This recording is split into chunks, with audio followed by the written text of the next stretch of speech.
Don't go into a new year with low expectations. Have a bigger vision. Joel Osteen has long been a symbol of optimism and perseverance. His soft-spoken voice, signature smile, and message of faith and positivity have reached millions across the world. For decades, his words about living your best life, staying hopeful, and trusting God offered comfort to many who needed a reason to believe. But in recent years, the man once celebrated as America's pastor has faced a wave of controversy, tragedy, and soul-searching. His journey, from a quiet son of a preacher to one of the most recognizable faith figures in the world, is filled with triumphs and storms, blessings and burdens. What follows is a human look at the rise, struggles, and enduring influence of Joel Osteen, a story not of perfection, but of persistence, faith, and the complexity of modern ministry. Early life and family faith. Joel Scott Osteen was born on March 5, 1963 in Houston, Texas, into a family defined by faith. His father, John Osteen, was once a Southern Baptist pastor before he felt called to build something new, Lakewood Church. Alongside his wife Dodie, John founded the church in 1959 inside an old feed store with just over 200 seats. It was humble, but it was alive with purpose. Joel was one of 6 children who grew up watching their parents preach, pray, and persevere through hardship. When his sister Lisa was born with severe disabilities, the family turned their pain into renewed faith. Healing and hope became the heartbeat of their ministry. Joel's mother, Dodie, was equally influential, a quiet force who taught compassion through action. Even decades later, she remained a pillar of strength in both the church and the Osteen home. The reluctant heir to a spiritual empire. As a young man, Joel wasn't drawn to the pulpit. He was shy, soft-spoken, and preferred to work behind the scenes. After graduating from Humble High School in 1981, he attended Oral Roberts University to study media and communications, but left after a year. He already knew his calling, it just wasn't preaching. Joel returned home and began building Lakewood's television ministry. From 1982 onward, he poured himself into cameras, editing, and broadcasting, determined to make his father's sermons look and sound world-class. He believed that the message of faith should look as excellent as anything on mainstream television. That dedication transformed Lakewood into one of the first churches to use media as a bridge to millions. The turning point, a sermon that changed everything for years, Joel stayed out of the spotlight. His father often encouraged him to preach, but Joel always said no. Then in January 1999, he finally agreed to deliver one message. Nervous but sincere, he spoke from his heart. Just 6 days later, his father passed away suddenly from a heart attack. That loss changed everything. With no formal theological training, Joel stepped into his father's role, driven by love, responsibility, and faith. By June 1999, he was officially installed as Lakewood's senior pastor. What followed was nothing short of extraordinary. His simple, uplifting sermons filled with hope, forgiveness, and encouragement struck a chord with millions. Building a global ministry under Joel's leadership, Lakewood Church exploded in size and influence. Attendance grew from 6,000 to more than 30,000 within a few years. By 2005, Lakewood had moved into the former Compaq Center, once home to the Houston Rockets, after a $95 million renovation. The transformation was stunning: 5 stories, media rooms, classrooms, and a 16,000-seat auditorium that would become a beacon for believers worldwide. What started as a small local church had turned into a global phenomenon. Millions tuned in weekly. His book, Your Best Life Now, became an international bestseller, spending nearly 4 years on the New York Times list. The Osteen message, simple, positive, and motivational, was reaching people far beyond traditional church walls.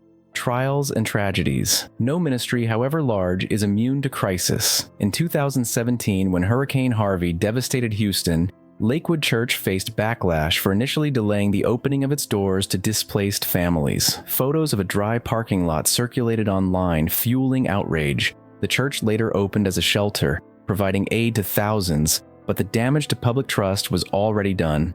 Joel acknowledged the criticism, saying they acted as soon as conditions allowed. The episode became a defining moment, a lesson in perception, leadership, and the power of transparency. Victoria's role and the Osteen family legacy behind the scenes. Victoria Osteen has been Joel's unwavering partner. The two met in a jewelry store in 1985 and married 2 years later. Over the years, she has become a respected speaker, author, and leader in her own right. In 2008, her book Love Your Life became a bestseller, and in 2025, she launched a new book and podcast called Grace to Go. Her message, like Joel's, focuses on gratitude and kindness. Their children, Jonathan and Alexandra, have also stepped into ministry, leading worship, writing songs, and connecting with younger audiences. The Osteen family remains deeply involved in Lakewood's mission, even as they navigate criticism and change. The financial question. Joel's personal fortune, estimated between $50 and $100 million, has often been a lightning rod. He no longer takes a salary from Lakewood, instead earning from his books, tours, and speaking engagements. To some, it's a mark of success. To others, it blurs the line between faith and commerce. In 2020, Lakewood accepted a government loan under the Paycheck Protection Program during the pandemic to cover staff salaries. Though the church later repaid it, the optics reignited debate over megachurch wealth and public funding. Yet, for all the controversy, Osteen's supporters argue that his message, hope over hardship, has helped millions through depression, loss, and despair. Security scares and public pain. Lakewood's size and visibility have also made it a target for tragedy. In February 2024, a shocking shooting took place during a Spanish-language service, leaving worshipers traumatized and a young child gravely injured. The attack exposed the challenges of maintaining safety in open, welcoming spaces meant for peace. Joel's response emphasized faith and forgiveness, urging the congregation not to live in fear. His words comforted some but frustrated others who want a deeper discussion about mental health and gun access. The church has since reevaluated its security measures, determined to prevent another heartbreak, personal loss, and resilience. In July 2025, Joel faced one of his most personal losses, the passing of his mother, Joel Osteen, at 91. To Lakewood, she wasn't just Joel's mother, she was a co-founder, a beloved figure whose strength and faith carried the church through its earliest years. Her death marked the end of an era and reminded the congregation that every success of Lakewood rested on the shoulders of family, faith, and perseverance. For Joel, it was both a moment of grief and reflection. He called her a servant of God and thanked her for teaching him the importance of faith through trials.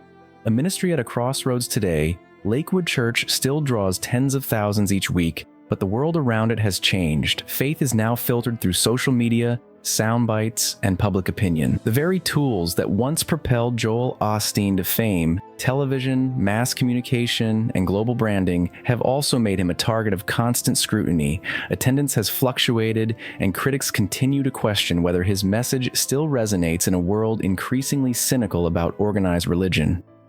Yet Joel continues to preach the same way he always has, with a smile, a story, and a reminder that hope is never out of reach. The message that endures. At the heart of it all, Joel Osteen remains what he has always been, a messenger of encouragement. Whether speaking to packed arenas or streaming to millions online, his theme remains consistent. God has a plan, and you are stronger than your circumstances. His message may not please theologians, but it touches those who feel unseen or forgotten. For every critic who calls his sermons too soft, there's someone who says those same words gave them strength to keep going. Conclusion: Joel Osteen's journey is not a story of perfection, it's a story of faith under fire.